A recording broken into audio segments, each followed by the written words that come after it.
My name is Brian Carlsen. I'm the founder and I'm a senior informatics consultant for West Coast Informatics.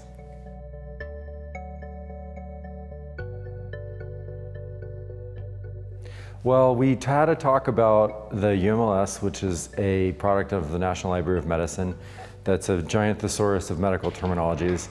And it's a project that's dear to my heart because I've worked on it for many years, for a while at the NLM, and now I'm sort of a user of it. And it's always an interesting thing to be able to share our experiences and knowledge about it with people who could benefit from using it, who don't know about it, and then, to kind of get into all the messy details of, what makes it wonderful and awful.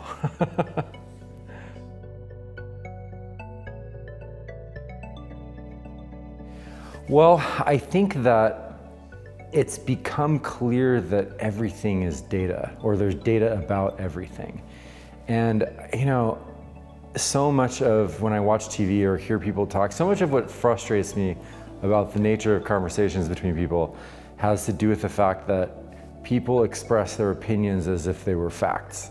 And I think it's becoming clearer and clearer that that is not as relevant a thing to do anymore, because there's almost always some actual data behind it that could answer the question. And we don't have to just rely on something someone's grandmother said 80 years ago.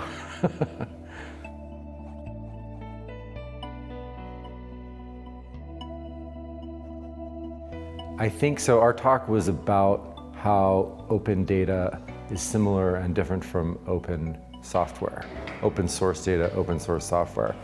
And I think the key takeaway is that in order to achieve all the things that we want to be able to achieve with data, some aspect of that is going to require open source data to be part of that world.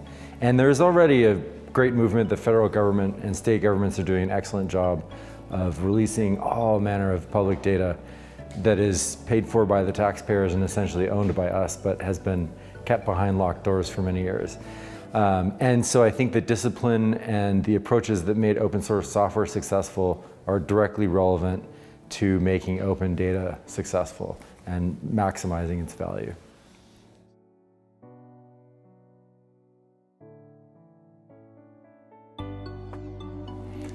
I think everyone has thought something like, I wonder how many times my heart has beat since I was born, or how many steps have I taken? And so I would say, just in your own life, start to realize all of the things that you do are data points. Every interaction that you have with something else, whether you're there or not, how many minutes you sleep every night, how many calories you eat during the day, how many dishes you've broken in the last year. And I think it's just inspiring when you really realize how much of your life you could visualize if you actually just knew the details of what it was. And use the creative energy of that to find the data that you're passionate about and do something with it.